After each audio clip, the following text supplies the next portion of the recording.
Hello.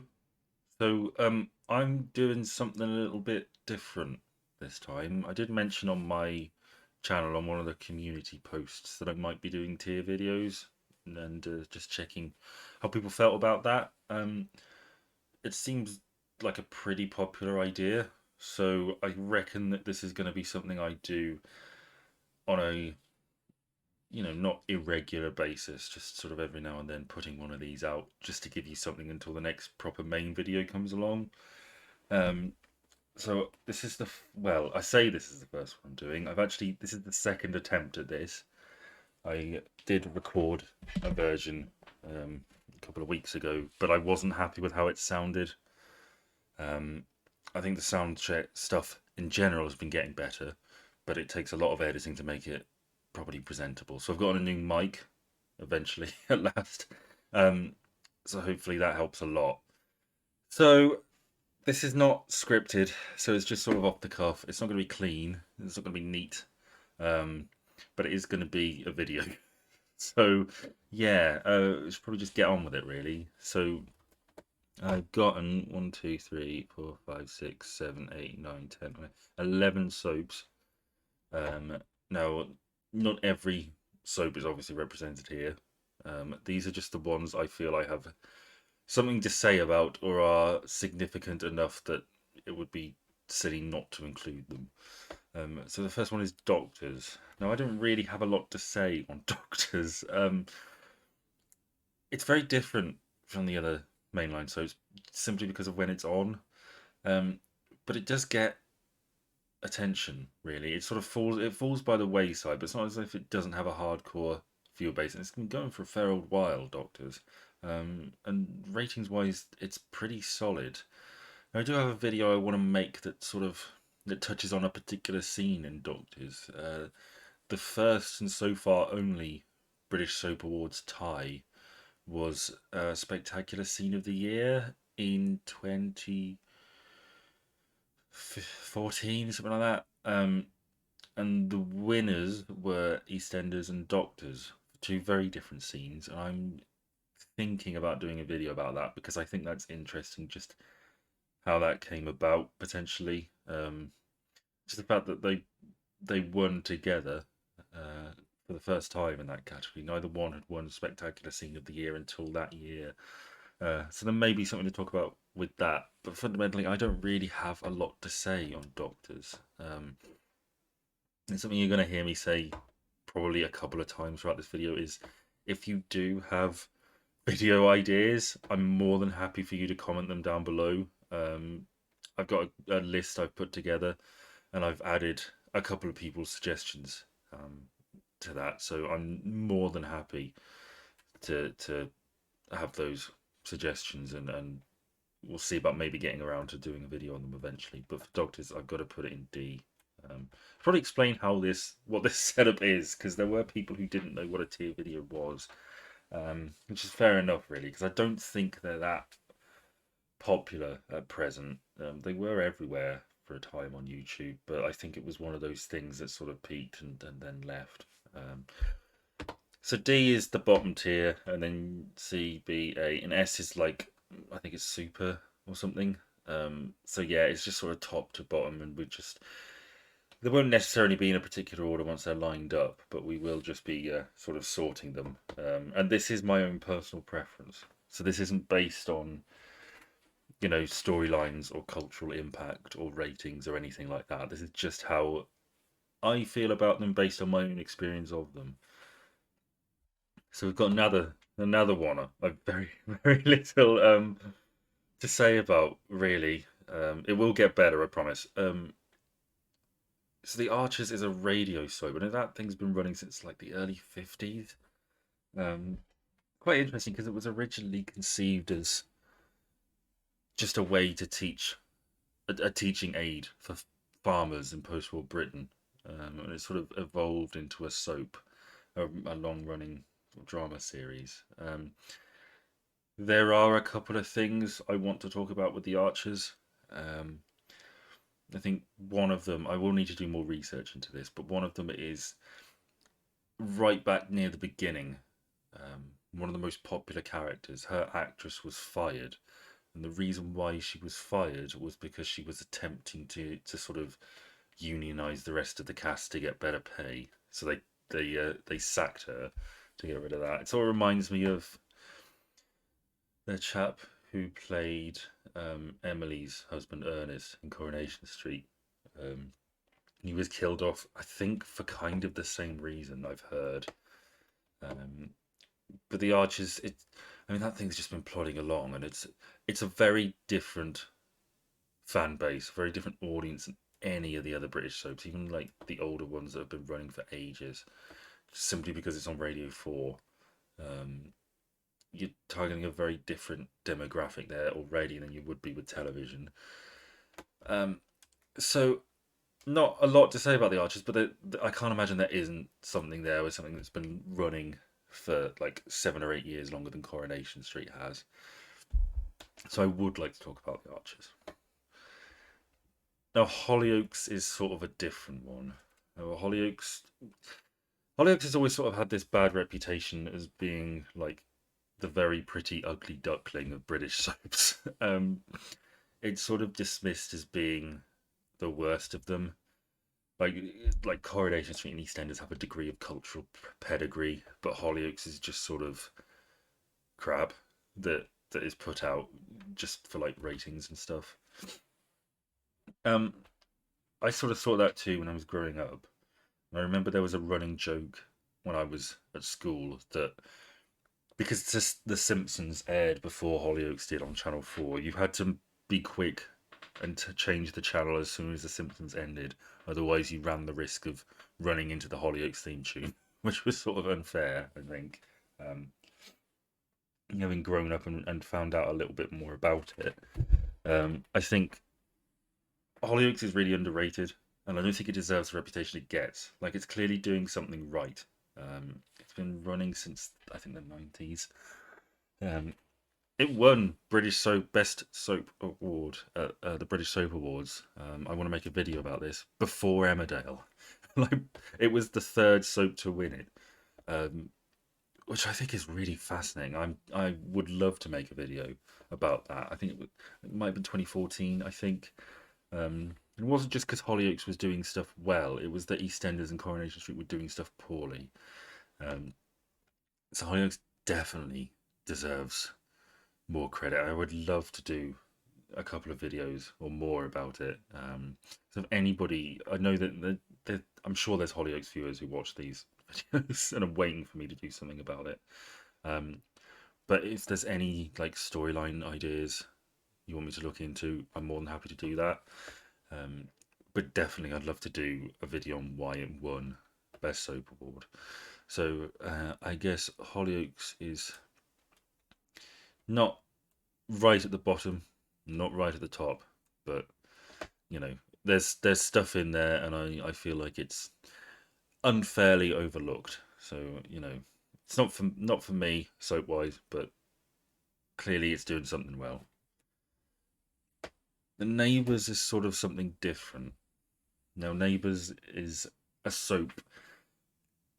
I watched this for I don't know a year maybe when I was younger. I was at secondary school. I think it must have been about or maybe earlier than that, like the early 2000s, mid 2000s, something like that.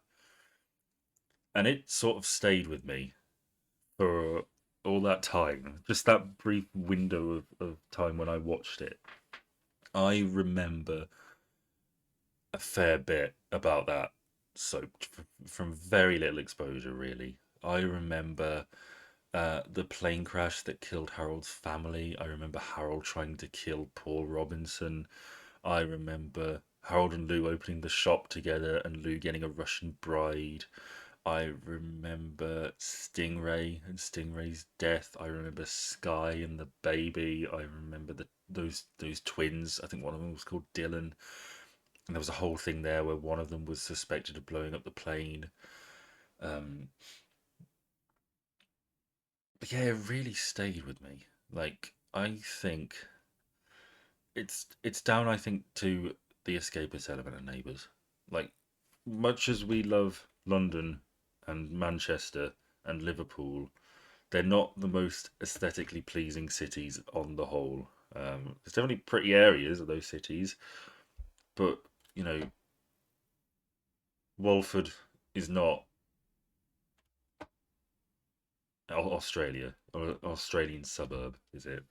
I mean, it's Neighbours is bright and sunny and foreign and distant, and that's appealing when you live in a country where it pisses it down with rain, and it's sort of the climate can best be described as miserable.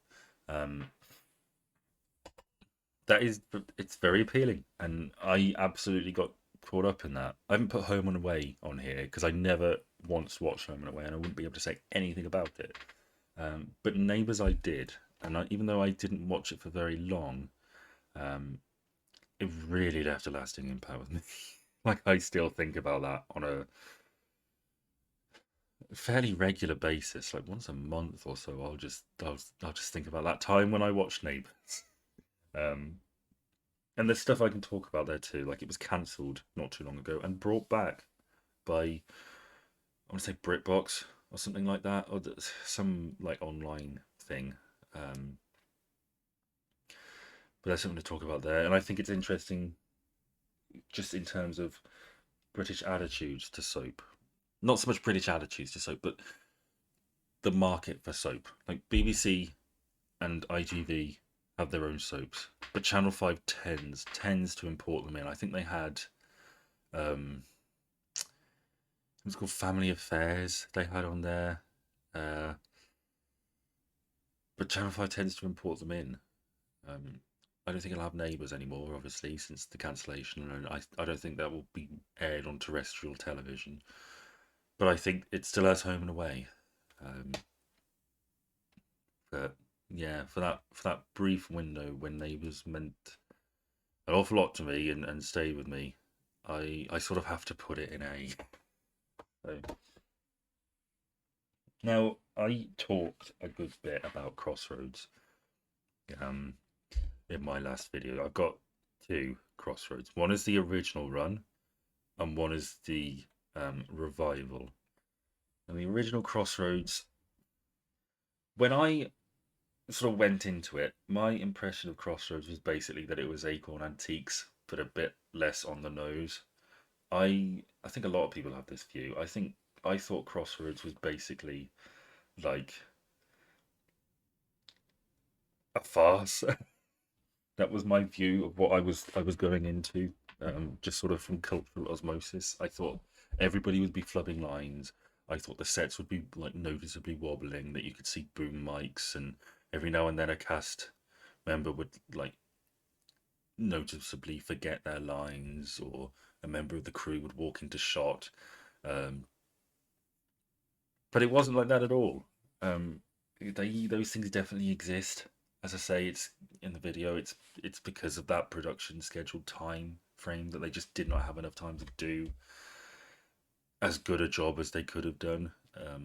They just had to, it doesn't matter if it's good. It just matters that it's done, sort of thing. Um, but I was very pleasantly surprised, really, by what I encountered with Crossroads. I can definitely see why it was popular. Like, it's very easy viewing. It's 20 minutes. It doesn't feel like 20 minutes. It flies by. Um, it's very Moorish. There's not really a lot there. It's not taxing viewing. It's sort of nice, escapist. You come home from work, you come home from school, you watch an episode of Crossroads. Um, it kills time in the nicest way, really. I think in the most gentle, unassuming way.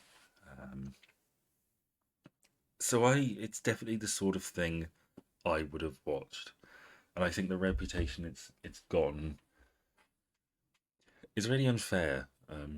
It's because of those early reviews, and then the early reviews led to other critics sort of jumping in on the bandwagon, and you know giving Crossroads a good kick in was just something that you did because it was easy and everybody sort of agreed with it, and nobody really needed to think about it maybe too much.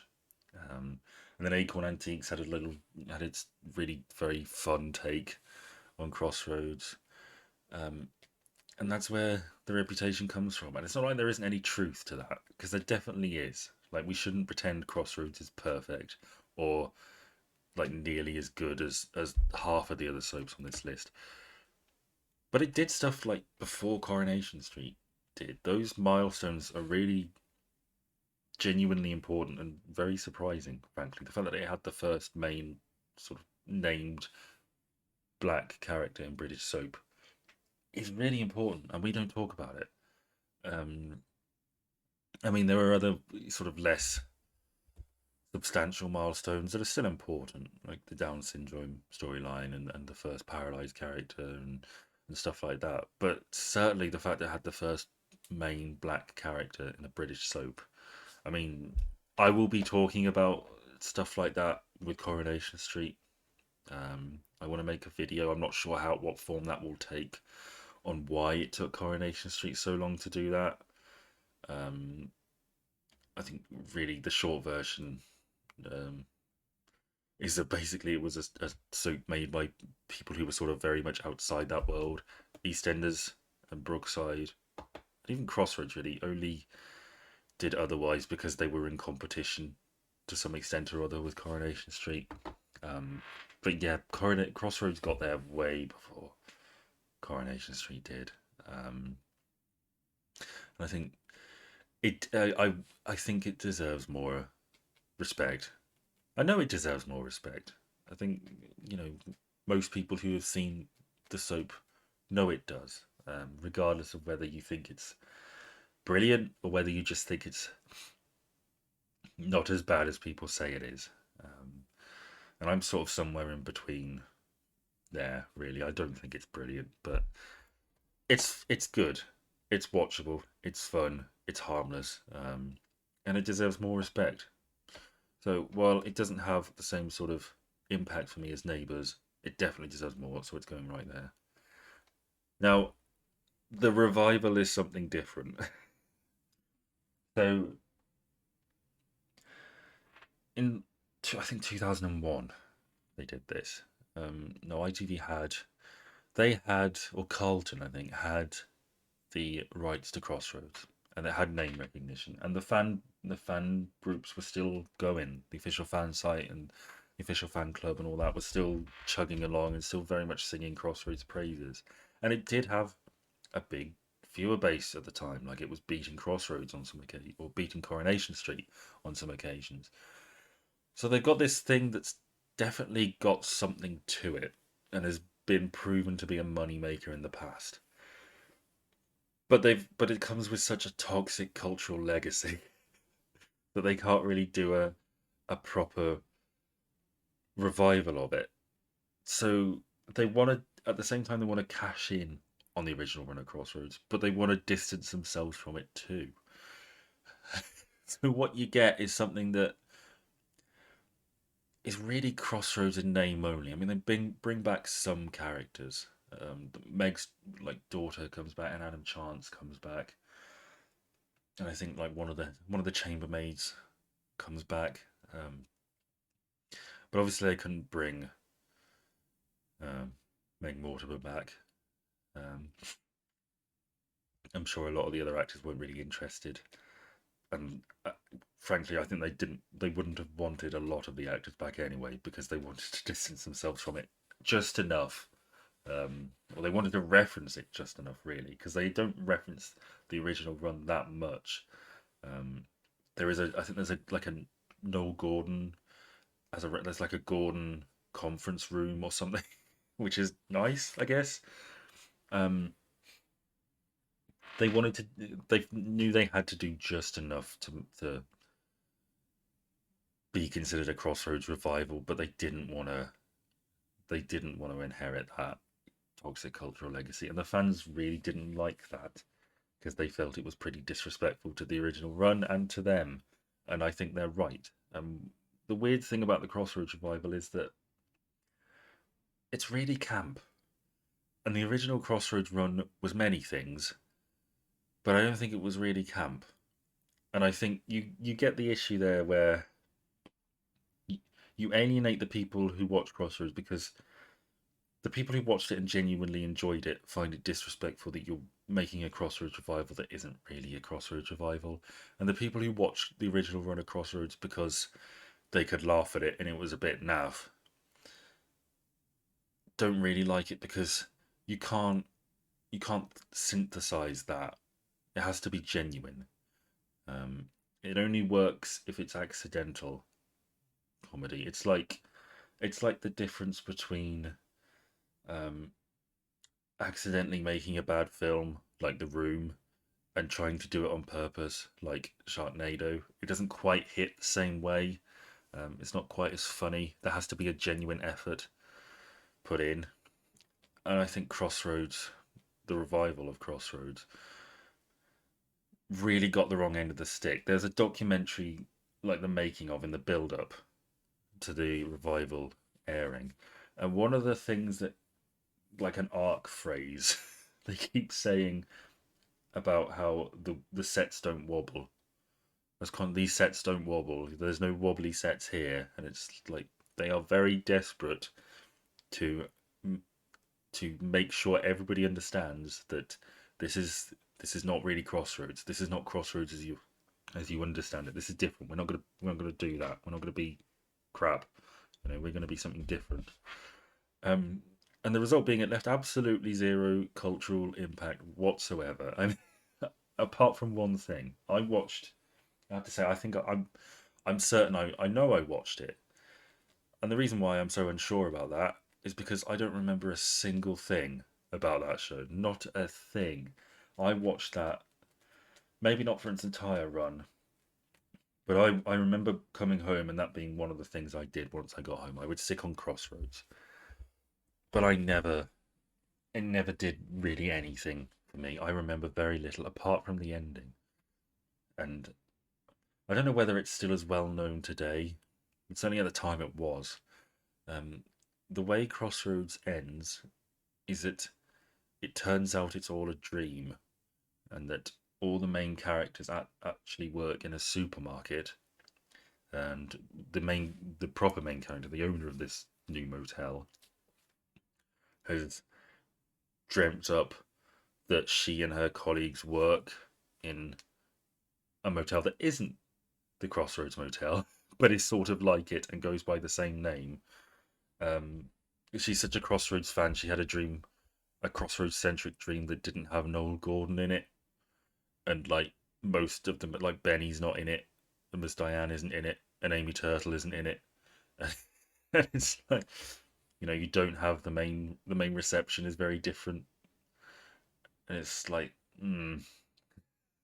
it's it's sort of it's like the great cliche ending. Um, the one thing you're told not to do as a writer. Don't it was all a dream, never works, but it kind of does for Crossroads, the revival, because that's the tone it struck. Um, so I don't mind the ending too much. I don't really feel like it had any sort of cultural impact whatsoever to be massively offended by. It's faded. I don't think people really remember this was a thing, but people are still talking about the original Crossroads run. Um, so I will be talking about the Crossroads revival at some point because there's a lot there to unpack. Um, so while I have more to talk about it than with Doctors and the Archers, just for the sheer fact that it left zero impact on me, and I watched that fairly religiously. Um, I think because I can't really remember. I know I did. I must have did, but it left. There's nothing there. I don't remember a single character. I don't remember a single scene. I vaguely remember images, and that's about it. Um, so yeah. Now, Eldorado is sort of has the opposite problem than the Crossroads revival because people are still talking about Eldorado and nobody's talking about the Crossroads revival. So in the early 90s, the BBC was losing the ratings war with ITV, and it attributed this in part to the fact that ITV had two soaps, Coronation Street and Emmerdale, and BBC only had one in EastEnders. So they thought one of the moves they could make was to make another soap. And the soap they chose was written by the people who by uh, Tony John, Tony Warren, Tony Holland. I always there's like three Tonys involved in British soaps to a large capacity, and I always get muddled up. Tony Holland wrote El Dorado. Julia Smith was hired as the main producer for it, and of all people, Verity Lambert, who was like one of the prime movers behind Doctor Who, was attached to it. So you've got these three big figures right at the heart of that show, and it fell flat on its face. It was a complete failure, and it was utterly humiliating for the BBC and cancelled. Um, like after a year or so, and a lot of people today are still talking about it and still love it, and still there's a movement to get it brought back. Um, Now, the more I learn about El Dorado, the more I sort of agree with these people. There was a lot going for El Dorado. Like, I think conceptually it works really well. It's the same sort of thing I was talking about with Neighbours. Like, El Dorado offers escapism as like a core component of a mainline soap, right? None of the other three soaps really offer that. Um, El Dorado is set in Spain. It's about a group of expats living in like an expat community, British expat community in Spain. Um, now, not obviously not everybody has been to Spain on a holiday, but I think most people have, and most people have that cultural idea of that being a thing that British people do. You go to Spain for your summer holiday, you have like a week or two in Spain, and then you come back to work. And you do that like once a year, and that's what you do. Um, so we can all identify with it. Spain is sunny and lovely, and holidays are fun. So it's obvious escapism. It would have it would have been such a great contrast with something like Coronation Street, and it was a complete failure. And the acting was bad. They hired they had like Dutch and German characters who spoke in Dutch and German unsubtitled, um, which was this bizarre choice from what I've heard. And there has to be more to it because this would be really stupid if it's entirely the truth. This was like they wanted to bring El Dorado to foreign markets, and they thought the best way to do that was by having foreign characters in it. So people in Holland would they'd have an easy time selling it in Holland because they had Dutch characters in it. And I mean, I guess, but I mean, you can dub that. I mean, it's not quite the same thing. I get that, but it's not like EastEnders doesn't have a following in America and Australia and stuff like that. El Dorado, you could sell it, certainly into English-speaking countries. They wanted to sell it in Europe, and I still think dubbing is the best answer to that because what happens is you get entire scenes that are in a foreign language, and you just have to sit there and watch it, and it's very confusing. It's just this bizarre choice, and it's made by the people up top. Um, it's a fascinating story, really, because Tony Holland left after a while because it did not resemble what he had created anymore. Julia Smith, I mean, it basically killed her. She had a mental breakdown. She had to leave just because everything was falling apart, and the BBC wanted it. They wanted it like yesterday. They wanted this thing out immediately, um, and you can't do that. They spent a fortune building this hotel, from what I've heard, basically in the middle of nowhere in Spain. Um, which of course means the costs for everything else skyrocketed because then you've got to import all your equipment and stuff like that. You've got to import food. It's not like with EastEnders where they're filming in, I don't think it's London anymore, or Manchester, or wherever they film it, where it's easy to get stuff in. It's not like in the middle of the Sahara Desert, but there's still a fair old way to like the nearest town or city or something. Um, so the cost skyrocketing, and like as is always the case, the BBC were attacked for spending money. I mean, they would have been attacked if they spent half the money they spent with El Dorado, but they spent an awful lot on it, and they needed to turn this thing around. And They needed a quick success, and you can't guarantee that. These things take time. And it stumbled right out the gate. I mean, it was just, it fell flat on its face, and they spent basically the entirety of its existence trying to turn it around. G. Smith left, and they got Corrine Hollingsworth, I think, who came in and was making changes, but it was sort of too little, too late. Um, and this very promising soap that should have worked. This should have worked. We should still be watching El Dorado today. It should have worked, and it should be what we should have 4 mainline British soaps instead of 3. Um, and it's entirely the fault of the people up top, really.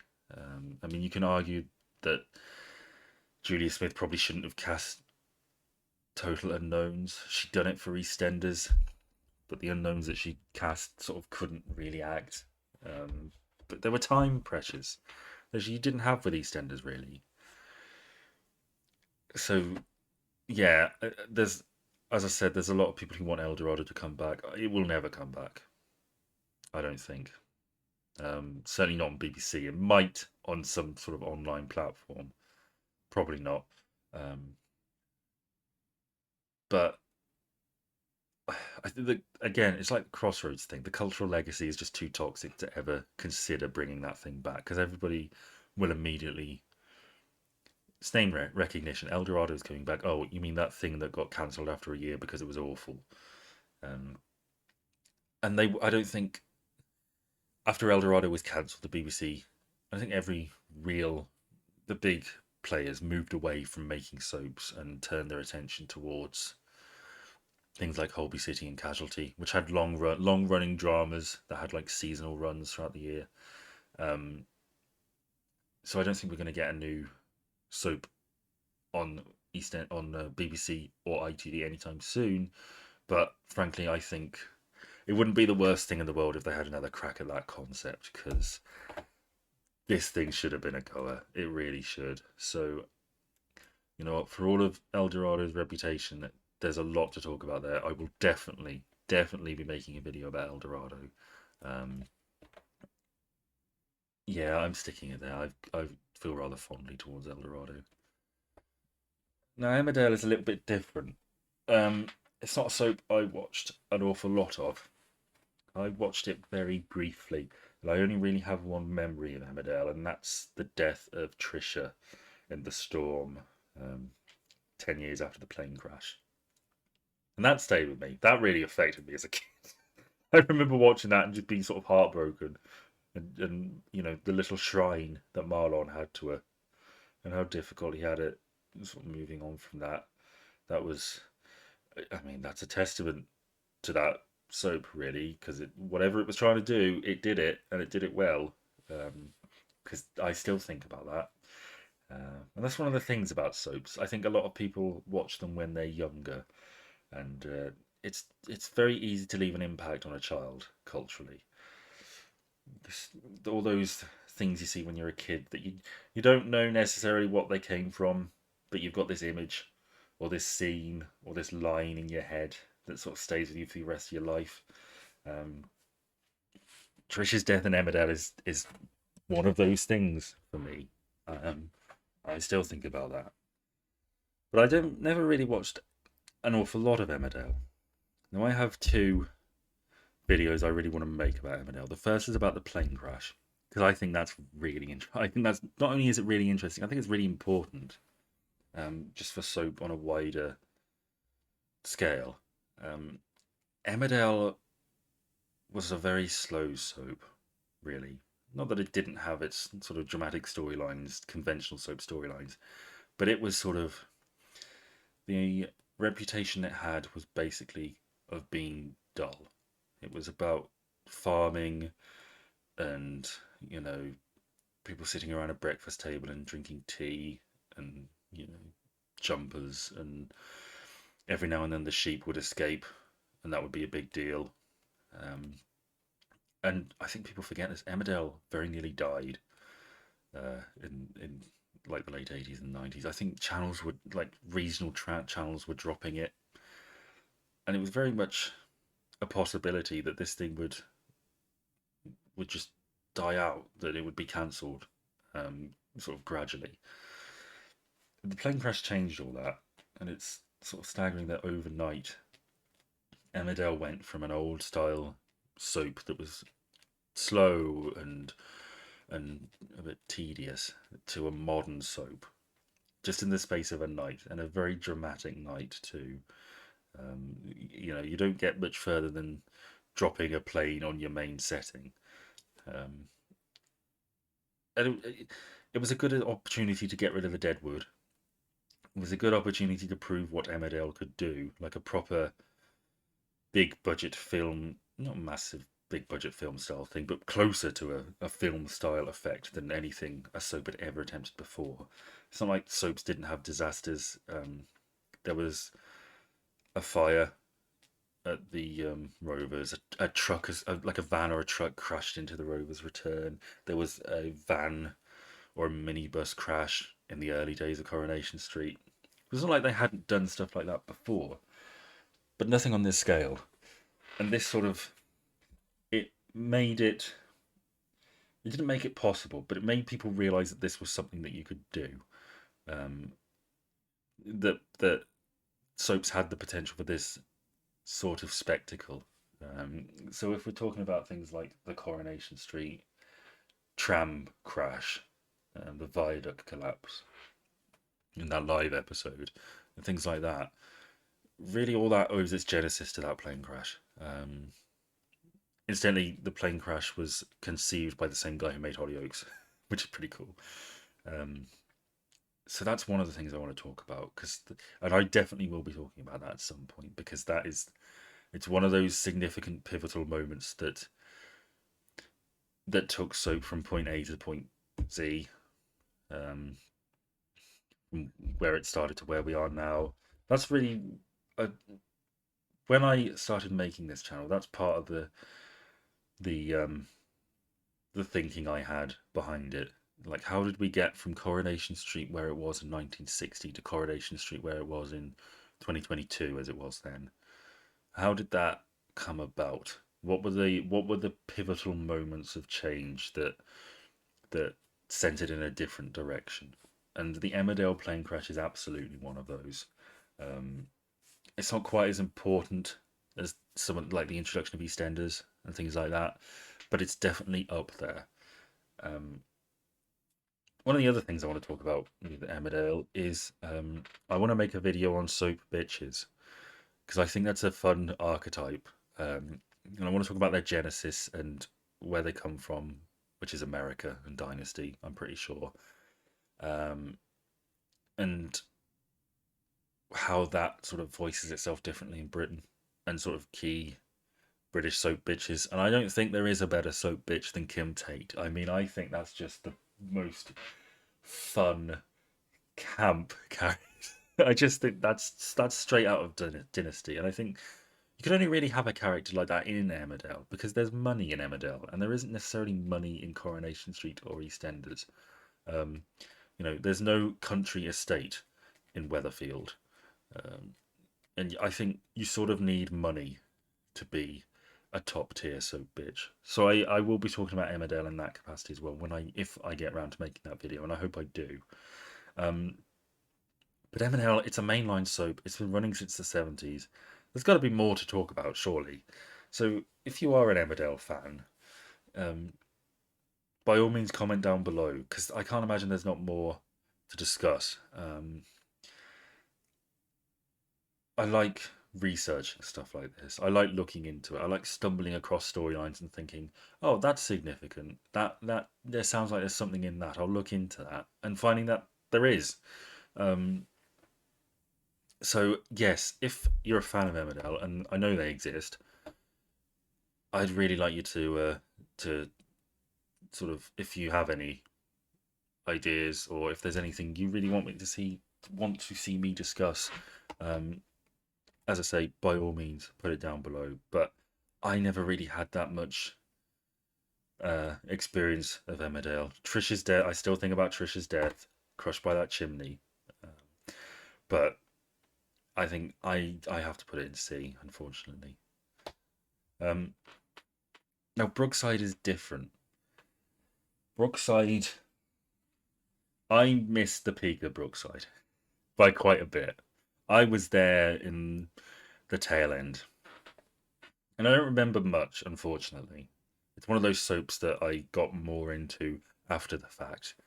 I remember, I can't remember the character's name, but it's Anthony Quinn's character in Brookside. He played a kid who was being bullied by someone called Imelda, another student at his school. And one day he was going home, and Imelda was taunting him and chasing him, and they ran into the woods together. And he ends up just sort of snapping and accidentally in quotation marks. I mean, he does, but he holds her down in like a fairly deep puddle and drowns her. Um, and he goes to trial for it, and it's like this kid has killed another kid. How do we feel about that? And that's sort of what Brookside does best. Um, how do we feel about this? What is your view of like poverty?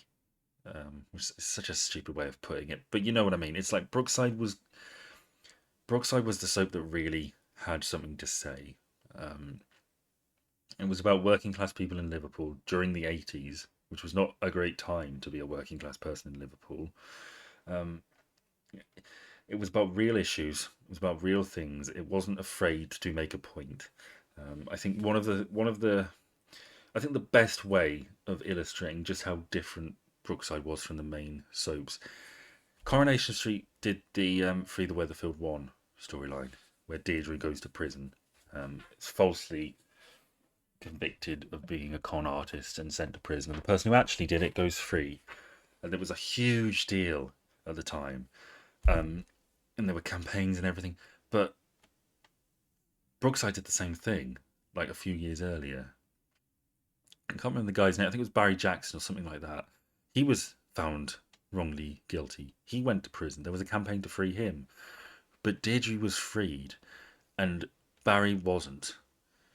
And I think that illustrates the difference. Brookside was not going to pander to sort of people's expectations of it, at least in the early years. Um, it absolutely had something it wanted to say. It was about social issues. It was about the situation in Liverpool. It was about working class people's lives, which isn't to say it was not, a soap in the traditional sense. It did have storylines, um, and it did court ratings. Obviously, every television program must do that. But one of the things I really want to talk about with Brookside, and it's a video I hope I make soon, is the incest storyline. Nat and Georgia Simpson, and this was hugely fucking controversial. This was brothers and sisters together, and that was just sort of mind blowing. And the way they dealt with it is interesting because, on the one hand, it's sort of rushed because it was getting a lot of criticism, and they wanted to get it over and done with as soon as possible at a certain point. But I feel like this is sort of Brookside's writers sort of wanting it both ways. They're wanting to be the old Brookside, but they're also wanting to court public opinion. And this whole thing started really with the body under the patio and the lesbian kiss. That they had these big classic traditional soap storylines that were really taken off and really went somewhere in the cultural zeitgeist. And they sort of wanted to copy that, but they also wanted to be Brookside as they had always been. So what you get with the Nat and Georgia storyline is that when they reveal it, it's just a conversation. They just say it to their parents. Um, if EastEnders had done that, that would have been revealed in like the Vic, like packed house, everybody's in there. They're like picked up on the baby monitor talking about it or something like that. Or there's a video that's shown, or it would be a big reveal. But Brookside is sort of very muted. Um, there's a whole episode where it's just them in therapy, just talking about this, and that's really interesting. Um, it's actually one of my favorite soap storylines of all time, just because of I don't think any soap has ever gone this far. I don't know whether they ever will again. Brookside really was the only one that could. Not that it was particularly successful. As I say, it was very, very highly criticised. Um, it was it's sort of seen as one of the sort of death rattles of that soap, um, that storyline. That this was sort of the beginning of the end in a sense for Brookside. Although you could argue that goes back to the body of the patio. Um, but I definitely want to make a video about that. And I think when Brookside's death came, it was they let it die. Really, they continued to they put it on later and later and cut episodes, and it was on multiple days a week, and the days just kept getting cut shorter and shorter and shorter until it was time for it to go. Um, and that's sad because Brookside was important and Brookside was different. And much as I love EastEnders and Coronation Street, Brookside, I love it still, but I feel it's a different sort of, it's more like respect. Um, Not that I don't have respect for Corrie and EastEnders, but with Brookside, it's Brookside feels like it's trying to do more, like it's trying to be more. And Senny's created by the same guy who made Hollyoaks, so take that as you will. Um, Brookside, it's its place in cultural history is, I think, arguably more significant than something like EastEnders and Coronation Street to an extent. It's one of those soaps that had something to say, and there was more behind it than just making something to entertain and to to get ratings. Um, so I've got a lot of time and a lot of respect for Brookside. Um, and I do want to talk about that incest storyline, and probably I want to talk about more with Brookside. But I know I've got Brookside fans who watch these videos. So again, any storylines, by all means, comment them down below, because yeah, I have a lot of time for Brookside, and I want to talk about it more. So Brookside definitely up here. So now we come to the main two. So I watched EastEnders, I reckon, more when I was younger than I watched Coronation Street. I I remember Dirty Den coming back. I remember watching that, and I remember all the gangster stuff that went along with it. And I reckon I stopped. I think it must have been when Archie died, when Archie was killed. Thereabouts. There's a fair amount in there. Like a kind of a golden age, I guess. Um, so you've got the stuff with um, my favourite soap storyline of all time, Max and Stacey's affair and the reveal of that, which was great. I remember um, the whole Archie Mitchell setup and storyline. I remember Stella. Nobody talks about Stella, the Phil's wife for a time, who physically and mentally abused Ben.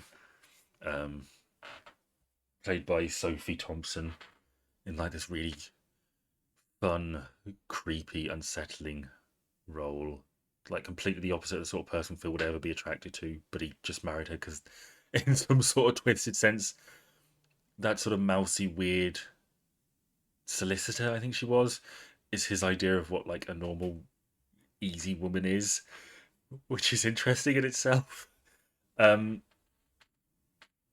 but I watched EastEnders a lot at the time for that chunk of time, and I think a lot of people are similar to me in that respect. They'll watch a soap for a time and then sort of fall out of it as sort of new storylines get introduced and old storylines are completed, and the new storylines don't really feel quite the same, so they fall out of it. I dipped back in when Lucy Beale was murdered. I remember watching the reveal of that, which I actually thought was all right. I know a lot of people didn't care for the fact that Bobby was the killer. It sort of was fine from my perspective, um, just as someone who watched it very casually at that point. But it sort of reminded me of my attitude to Archie's murder, because at the time, I my working pet theory was that it was Tracy who had killed Archie. Tracy the barmaid, who had like 2 words a week or something to say.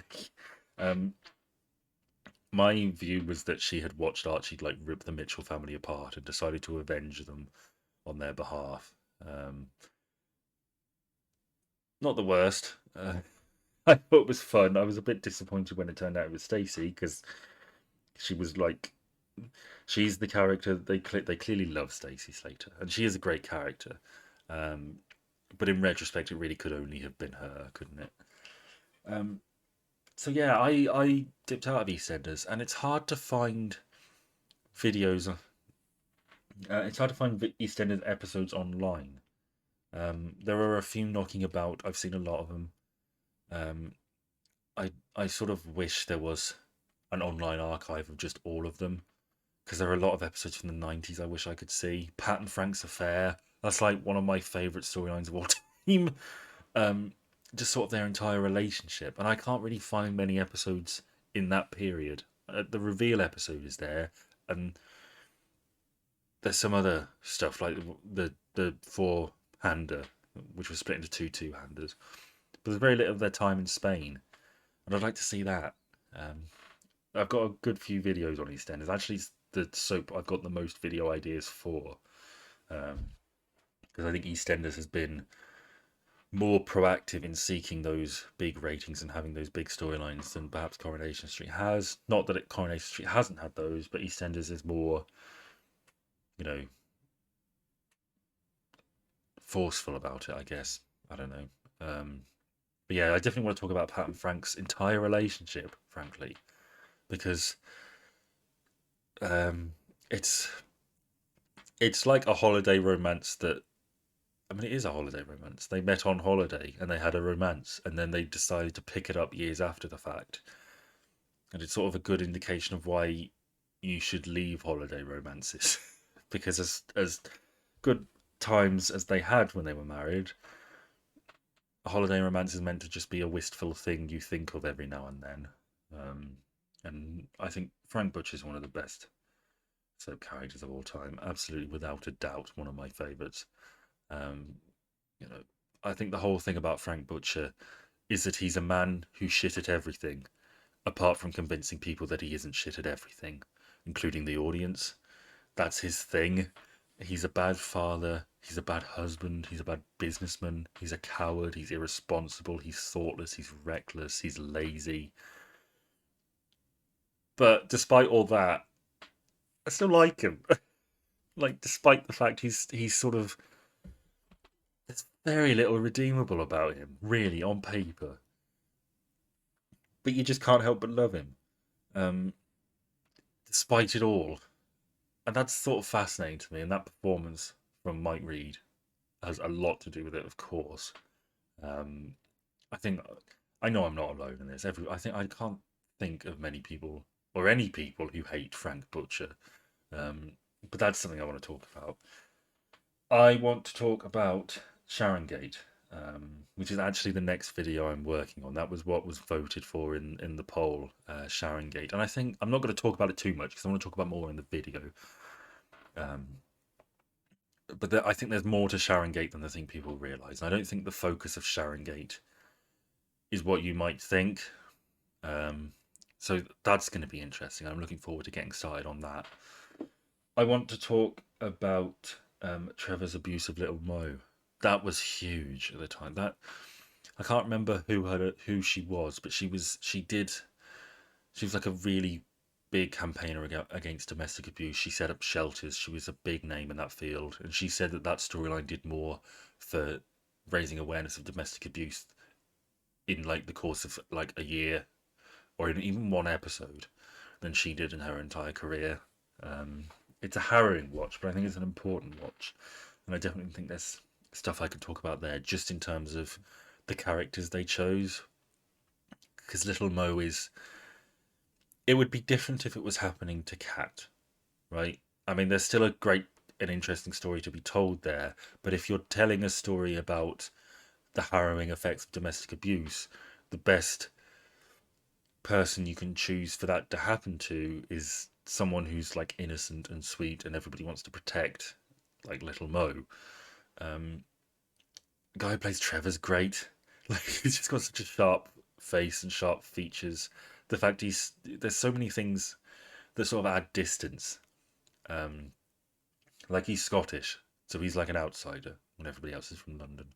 He's he arrives to the square later. He has a place outside of the square where he lives sometimes. Um, so it's one of those storylines where it's soaps have to be effective, right? They set this up so that it has the maximum punch, and that storyline really does have that maximum punch. Just the way it's set up, the pieces that are used, um, how it plays out. They That is a very effective storyline. It's the same thing with the AIDS storyline, Mark and Peggy, their interactions. I want to make a video about that because it demonstrates that point I was talking about with effectiveness really well. If you wanted to tell a traditional AIDS storyline, I say traditional, a conventional AIDS storyline of the time, where which essentially would be, AIDS is terrifying. We're warning you. You know, this is something you need to be aware of and avoid, like a public information film.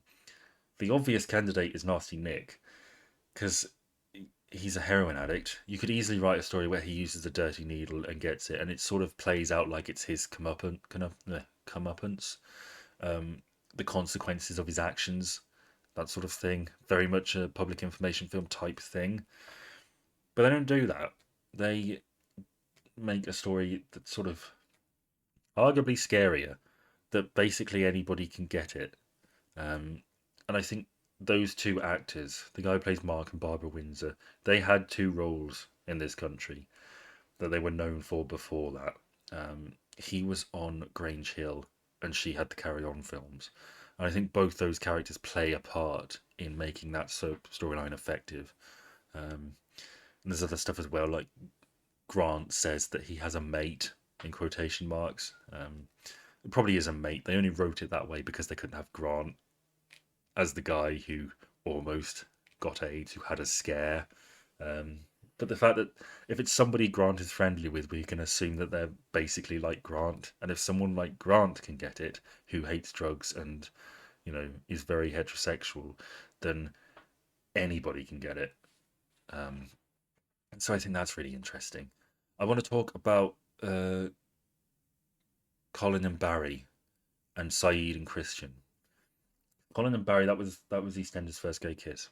I think it might have been Soap's first gay kiss, come to think of it. And it's just a peck on the cheek, but of course the tabloids went nuts and accused it of being like Sodom and Gomorrah and all this filth talk and how awful it was, and it was nothing. And it's so hard not to see Christian as like a middle finger to that criticism, because Christian is sort of like everything tabloid writers of the 80s feared Colin and Barry would turn into. And it's wonderful. It's brilliant. And that storyline really, I watched that. That was one of the things I saw, and that was again a really effective storyline. I remember hating Zainab. Um, I don't think it's quite as effective as Coronation Street's take on it, but we'll get to that. Um, so yeah, EastEnders. For that brief period of time, it was huge for me, and I watched a lot of it since, and I've taken a lot of stuff from it. I really want to talk about. I really want to make videos about. Um, so I mean, big surprise. It's right at the top. Um, so yeah, the Coronation Street. I watched less of Coronation Street at the time than I watched of EastEnders. Like I watched again, it was very much a mid 2000s thing or an early 2000s thing. I remember vividly the Richard Hillman storyline. I mean, my God, that was I. It's sort of hard to remember how big that was. That was huge at the time. That was like the biggest thing, and I was captivated by it. I will never not. Whenever I hear that song, I will never not think of that scene. Um, that's forever in my mind now. So I remember that. I remember Dev and that solicitor woman. What was her name? I can't remember her name. I'm terrible with names. But I remember her and trying to kill Sunita. And that was great. And I sort of thought I was very disappointed by that because it sort of petered out towards the end. It was just a plane crash or a car crash. She tried to run them down the street and she crashed and then she got hit by a bin lorry and went to hospital and that was sort of the last we heard of her. Which is a shame, really, because that was a fun performance. I remember Tracy killing her boyfriend, which was eh, yeah. I mean, I'm not wild about that actress. I don't think that's a great. I have to say, I'm sorry. I know there's just something about it that is just so distinctly different than every other performance in that soap. I just can't explain it. There's just something about it. I'm sorry if you're a massive, you know, Kate something fan. I don't know. I again terrible with names. Um, and I remember Todd and his Coronation Street. Finally, in the year of our Lord 2002 or three, I think it was. 40 odd years after they started, created by a gay man, a very out gay man, finally gets around to talking about gay people. Um, Definitely a video in that.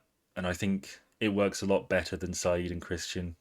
Um, I think Saeed and Christian's storyline is. I'm not wild about the way it portrays Islam because there's definitely. I mean, mainline Islam, like mainline Christianity, not great on like LGBT people. Um, but it's not like it's a broad school of thought, as every religion is. And I would have liked to see that bit of representation. And I think it also doesn't help that Saeed is a grown man struggling with this. So it's sort of harder to empathize with him than it is with Todd, who is like 15, 16, I think, like a kid still, and he's struggling with it. And you can sort of forgive him his terrible mistakes because he's only young. You can sort of forgive him for cheating on his fiancee because he's just a kid and he's sort of struggling with these difficult feelings, and I get it. So, for the first gay storyline Coronation Street ever did, I think it's really great. Um, I wish they'd done it sooner, but it's there. I want to talk about Haley and Roy, obviously.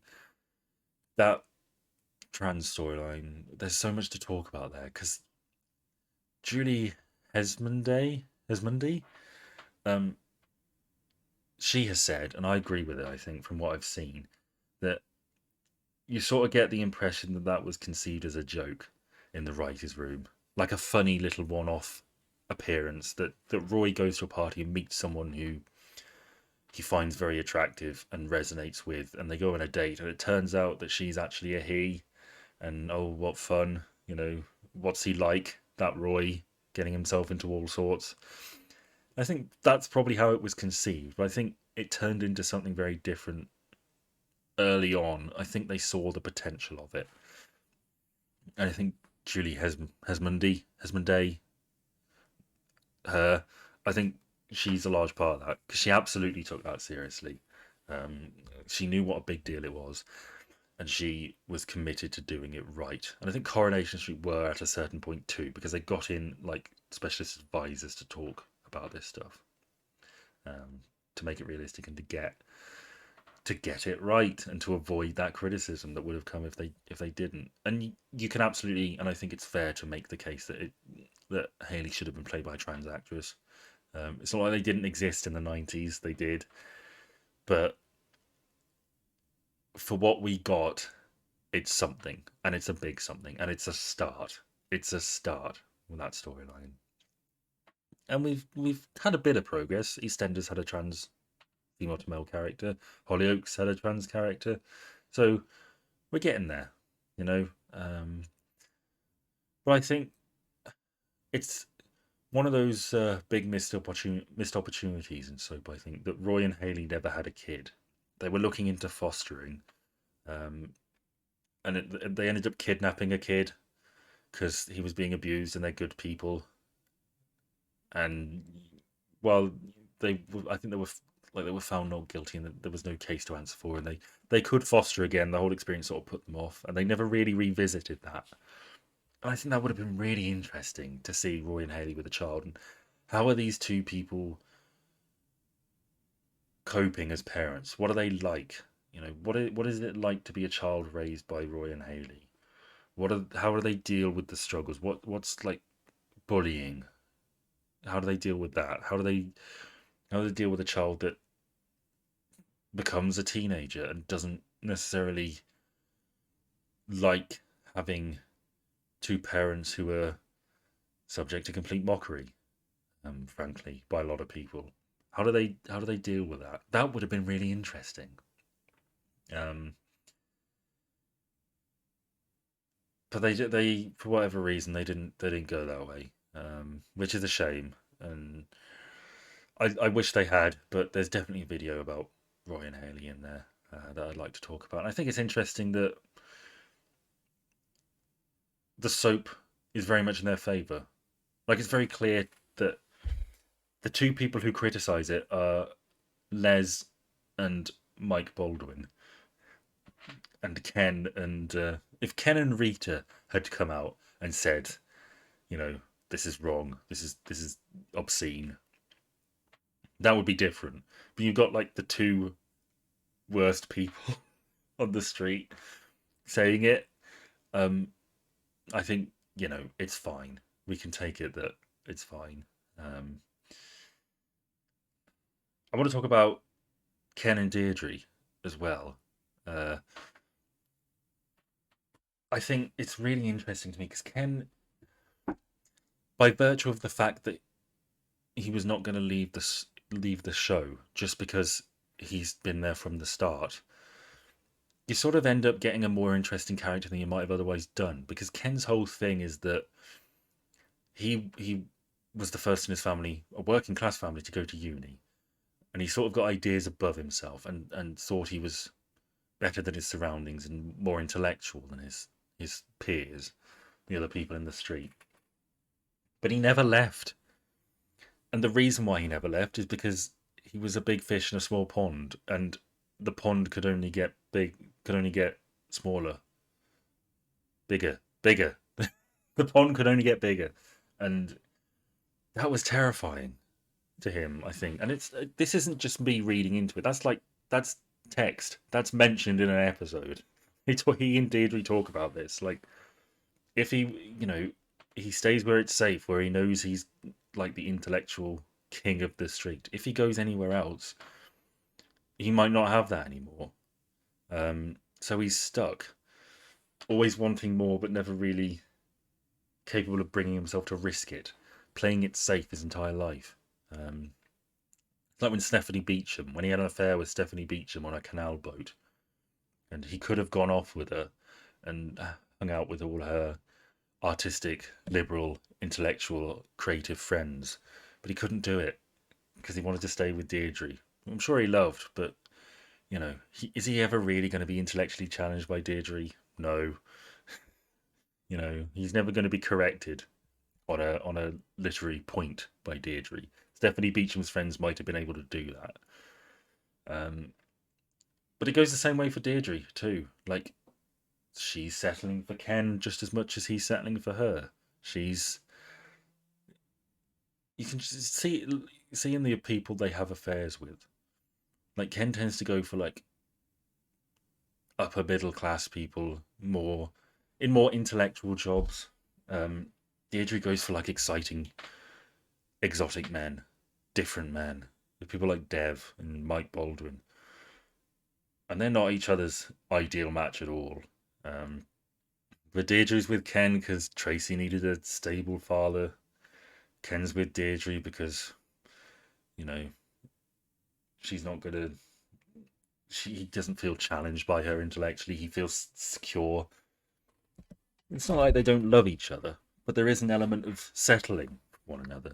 And I think that's interesting. That's fascinating. The idea that this long running iconic soap couple, it's not really true love. if we're being honest about it. Really, I hate to destroy that notion, but it's not. Um, that's really interesting to me. I want to talk about that a great deal, and I want to talk about obviously Free the Weatherfield one and all that. Um, but as I say, I watched Coronation Street a fair bit at the time, not as much as EastEnders, but I it really took off for me when I got a bit older and found it on YouTube. And there's like entire YouTube channels where they upload like a month's worth of episodes from the 80s, like a 4 hour block of episodes, and there's loads of these. That's great. I just sit there and I watch them, and I watch them at night. All this stuff from the 80s and things like that. So Coronation Street sort of taken on a new. I have a newfound appreciation for it, more so really than EastEnders. If I'm pushed to say which I prefer, I mean, obviously it depends. I mean, I love them both, and they've both got storylines that really stand out with me. Like Richard Hillman, that storyline. I've said before that that's the most important storyline in soap. I'm not so sure. That might have been hyperbole, come to think of it. Um, but it changed the way villains acted in soaps. Like over that's the main point where there's a before Richard Hillman and an after Richard Hillman. I really want to talk about that. That's great. I love that because he as a character himself changed over the course of that storyline, and you get him leaning more into the modern soap villain towards the end, whereas before there was a sort of balance and an intentional balance. Storylines like that, they both got so many of those for me. Um, so it is difficult to say, honestly. I watched more of EastEnders at the time. I think maybe on the whole, I think Coronation Street has it just by a nose. Um, so yeah, I think Coronation Street really is. I mean, it's definitely S tier, but I think I may prefer it to EastEnders. So yeah. Uh, so I will be making more videos like this. Um, I want to do another one on. There was, I think, I don't know whether it was the Guardian or some other newspaper. The Eye, maybe, I don't know, but they did like a 50 greatest soap moments of all time. I want to do that. I think that would be fascinating. Um, and I can definitely find more. I can do like iconic characters by soap and stuff like that. So this won't be something that I do like on a weekly basis, but it'll be something to fill the gap. Um, I work full time. It takes an awful lot of research, and I'm still sort of learning to edit effectively. I think I'm getting better though. I think every video has been better than the last, which is great. But it does take an awful lot of time, and I appreciate that's frustrating because I know what it's like to have a YouTuber and enjoy their content, and they don't post particularly regularly. So I understand that, and I'm sorry about that. So hopefully this will do something. We spent a bit of time just talking about soaps in general. That's really what this is going to be going forward. It's just going to be um, casual conversation, and then we'll have a main proper scripted video. As I said, the next one is going to be about Sharon Gate.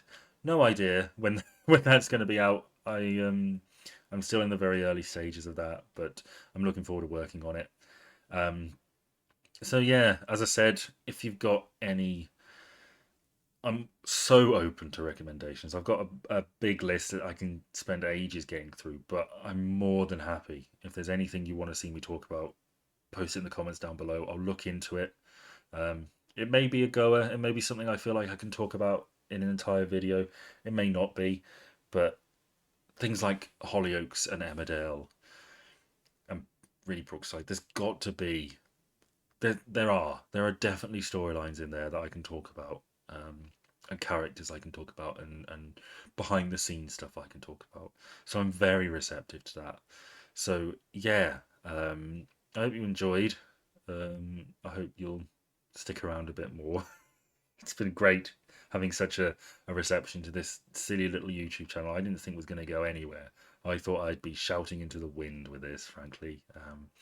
So yeah, it's nice to have sort of people saying they like your stuff and getting subscribers and views. So yeah, so I'll go now. So bye.